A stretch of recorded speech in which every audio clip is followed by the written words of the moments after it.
It seems that Israel has rebuked the United States call, or your call the other day, for investigating the mass grave, the mass burial, and all these things. Do you have any comment on that?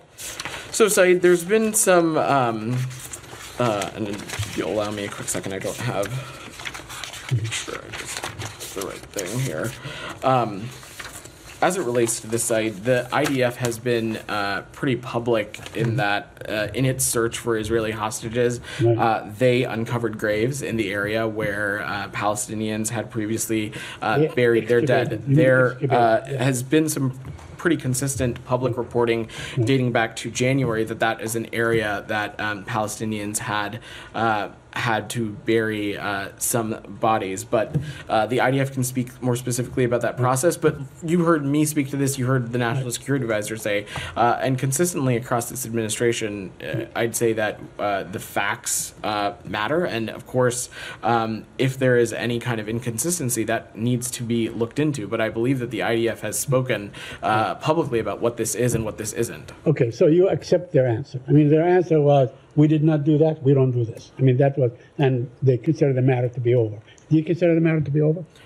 Saeed, I just said if there are in fact any inconsistencies, then that should be looked into. But based on even just the public reporting, the IDF has been clear about what this is and what this isn't. That being said, we engage with the government of Israel and the IDF around the clock. This is something we'll continue to discuss with them if we need to raise any further issues. Okay, a couple more questions, if you allow me.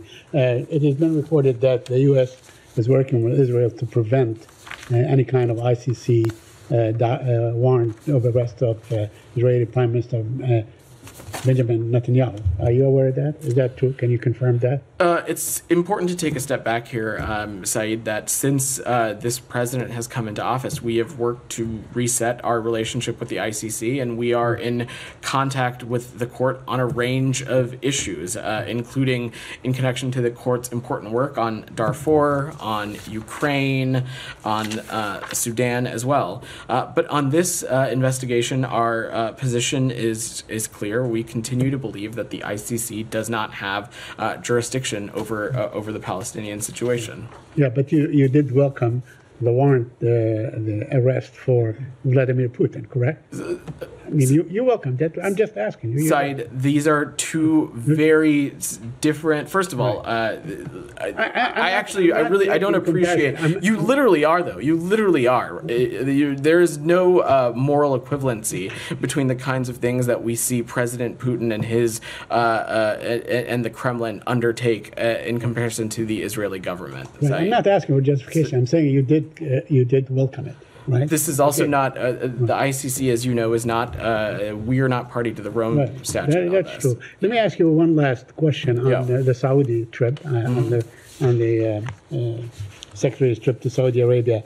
It has been said that the Saudis suggested or came up with a proposal that basically says, let's focus on the security issues, arrangement on security issues, the civilian nuclear program, whatever, and leave the normalization, the Palestinian state, to another time when things are more propitious to discuss these things. Can you confirm that to it? Saeed, did the Saudis submit a new proposal? I'm not going to get into the specifics of our ongoing diplomatic engagements, but we remain committed to the long-term goal of a more stable and prosperous and integrated Middle East region, including through normalization and, of course, also including through the advancement of a two-state solution. The Secretary just addressed this in Capri, that this is something that we have continued to be working on as part of a potential normalization process between Israel and Saudi Arabia. It's been something that he himself has been intensively engaged on.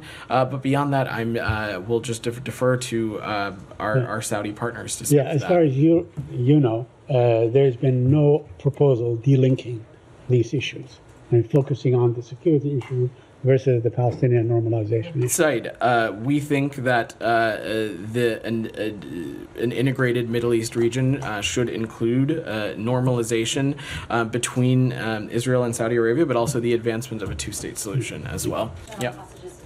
public comments by the Secretary this morning, he indicated that a new offer by Israel on the table is extraordinarily generous.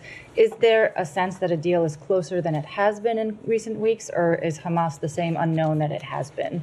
So our hope is that of course, that some kind of progress can be made. We remain committed to reaching a deal for an immediate ceasefire that secures the release of hostages and takes some additional steps for the surge of humanitarian aid. To echo the Secretary, a generous deal has been put on the table, and it's now on Hamas to accept the deal. I will just say that currently, what is standing in the way between a ceasefire and some progress for the Palestinian people is Hamas. Go ahead. Clarification on this one, please. Go ahead. Now, the Secretary was talking about sustainable calm. What we heard today from the Foreign Secretary of United Kingdom, David Cameron, he was talking about 40 days of ceasefire. I'm not going to be prescriptive about this process, Saeed, beyond saying that we're committed to reaching a deal that includes an immediate ceasefire, that includes the release of hostages and additional humanitarian aid. It's something that we're continuing to work towards.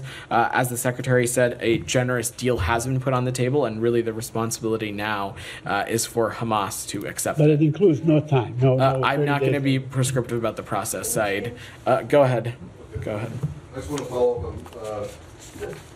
on Saeed's question regarding Omar Assad. Now, Netza Yehuda has been cited for gross violations of human rights, including for being responsible for the death of an 80-year-old American citizen, Omar Assad.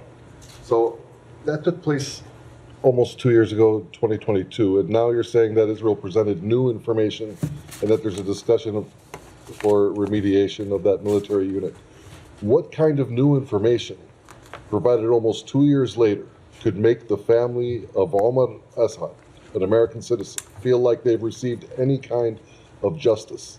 So I'm not going to speak to the specifics of this process because it is ongoing, but remediation is what we want to see in as many of these instances as possible. That is what we expect of our partners, and that's what we expect of countries that we partner with. But beyond that, I'm not going to get ahead of this. I will also note that if at the end of our engagements and discussions in this process with the government of Israel, it is found that processes are inconsistent with what is laid out in Leahy, or if information is inconsistent with what is expected under Leahy, there will, of course, be a restriction on applicable U.S. assistance. As I said to one of your colleagues, we intend to be an administration that follows the law, and that is also true in this case here.